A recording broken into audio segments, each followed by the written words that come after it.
Hey, Matt Bishop here with you. This is our college football podcast for the 2010-2011 season. It's hurry up and get started here. We have top 15 preseason according to me. We have OU's projections on the year, BCS predictions, and we will. I'll give you a score and a prediction on top 5 games for this week, and we'll do that every week too. But first things first, let's get started really quick here. At number 15, I got Houston. Okay, Case Keenum. This guy threw for over 5,000 yards last season, and a lot of people have him at number 2 in their Heisman voting preseason. So anybody at number 2 in the Heisman voting I think got a pretty good chance to have a good year. Definitely when you're in Conference USA. Probably one of the better teams there. Number 14, I have Oregon. Okay, great team. Probably be in top 5 if Jeremiah Masoli was still there, but quarterback, no experience at starting quarterback. Not really been an issue in the past, but we'll see where they go throughout the year. At the end of the season, how the quarterback situation plays, because they could go very deep. But right now, I got them at 14. Number 13, Arkansas. Ryan Mallett. He broke 16 school records last year in one season with the Razorbacks. So. And that team almost beat Florida in Gainesville last year, I believe so. A lot to look forward to from Arkansas this year at 13. Number 12, TCU. Gary Patterson, another year with the Horned Frogs. Very tough team. A lot of people say if it's not Boise, it's going to be TCU to make the BCS. But I say watch out for Utah in the Mountain West. But right now they're at number 12. Number 11, Pittsburgh. I love Deion Lewis. This guy rushed for, let's see. First of all, he broke the freshman rushing record in the Big East, breaking Tony Dorsett's record. Rushed for 1,799 yards, and he only had 2 games without 100 yards. So this guy's somebody to look forward. He's going to have a great year. Great year. At number 10, I got Miami. Corey Harris and Travis Benjamin. These are two. This is a great sophomore-junior tandem. Showed a lot of glimpses of the future last year. And we'll see how it carries over this year, but this team could make a lot of noise this year. Number 9, Oklahoma. I have them at number 9. They could have a really good year. We'll get more into them later, but right now I think Landry Jones has to prove that he can win on the road. At number 8, Texas. It's a rebuilding year. They got to rebuild that offense, and just like OU had, OU had a great defense last year. But when your offense stinks, when you're rebuilding your offense. Maybe you're having a down year. So, sorry, Mac. Longhorns going down. At number 7, Nebraska.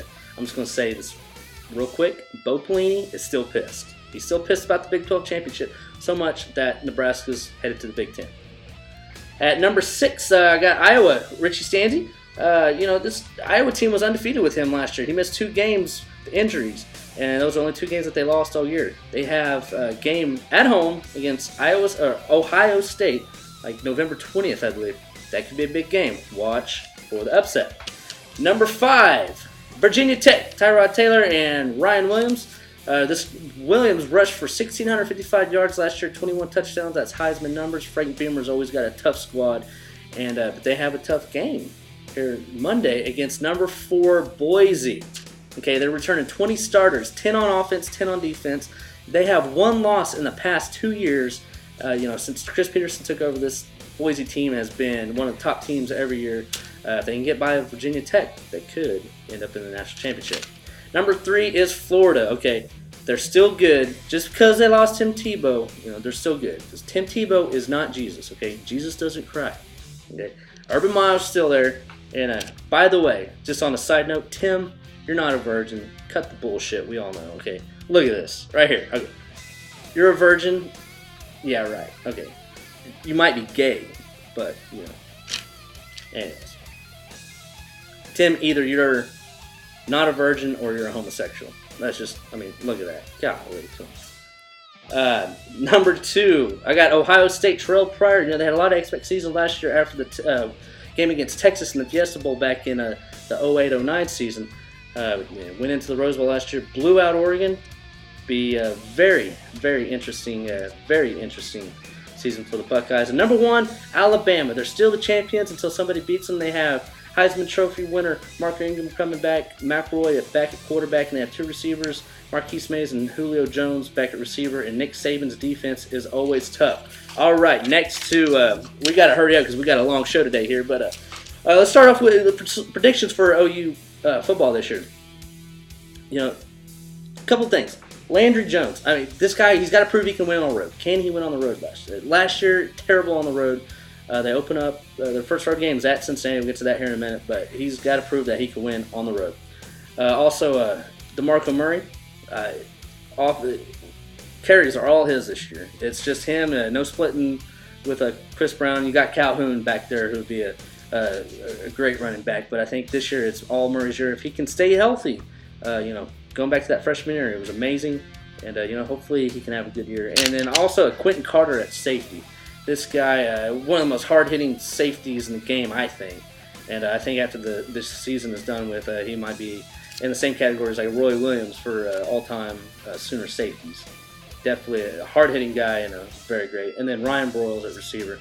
Everybody knows this guy is the best receiver on the team, but he could have a Heisman-type year if he gets enough catches. Games, I think we'll win. Florida State at home, I think we got that. Relative ease, and I think we got Texas this year. We've already lost 2 in a row. Bob Stoops never lost to Texas 3 years in a row. They're rebuilding on their offense.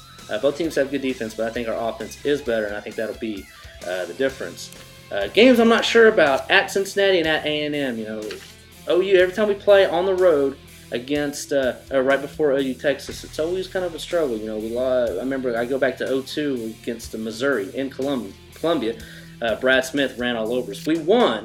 That was right before OU Texas, kind of struggled. And then I go back to Colorado, back, was it 2007, a game right before Texas, and we lost on the road. So, and this will be our first road game, first game for Landry Jones on the road this year. Didn't do good last year. Could be a tough one. We might lose Cincinnati. And at A&M, because that's always a tough place to play, and their offense this year is supposed to be great. So that could be a tough one. Those could be 2 sleepers. But I think they go 11-1, 10-2 at the worst. Anything, I think they have to have 10 wins at least or else the season's a failure. If somehow they can get in with 9 BCS game with 9 wins and win a BCS game, that'll put them at 10 wins at the end of the year. I think that'll be fine. But anything less would be 10 wins is definitely a failure, and they need to win a BCS game. Okay, so we're gonna go BCS. Situation here. We're just going to go by the conference championship predictions real quick. ACC, Miami wins the ACC. The Big 12 champion, Oklahoma. Big 10, Iowa. Big East, Pittsburgh. Pac-10, Oregon. And SEC champion is Alabama. So we're going to go to the Orange Bowl. Miami versus the winner of the Big East. They'll go against Nebraska. Nebraska goes undefeated till the Big 12 championship, loses. They might lose a game somewhere in there, but I think OU gets them in the Big 12. Sugar Bowl, Pittsburgh over Florida. Oh, and Nebraska beats Miami, by the way. Pittsburgh over Florida. Pittsburgh wins Big East. Florida gets in as at-large. Fiesta Bowl. Herbstreit had this as a national champion. I have it in the Fiesta Bowl a week earlier. Oklahoma and Ohio State. Oklahoma wins the Big 12. Ohio State gets in as at-large. They do not win the Big 10. Yeah, I told you. Iowa gets them on November 20th.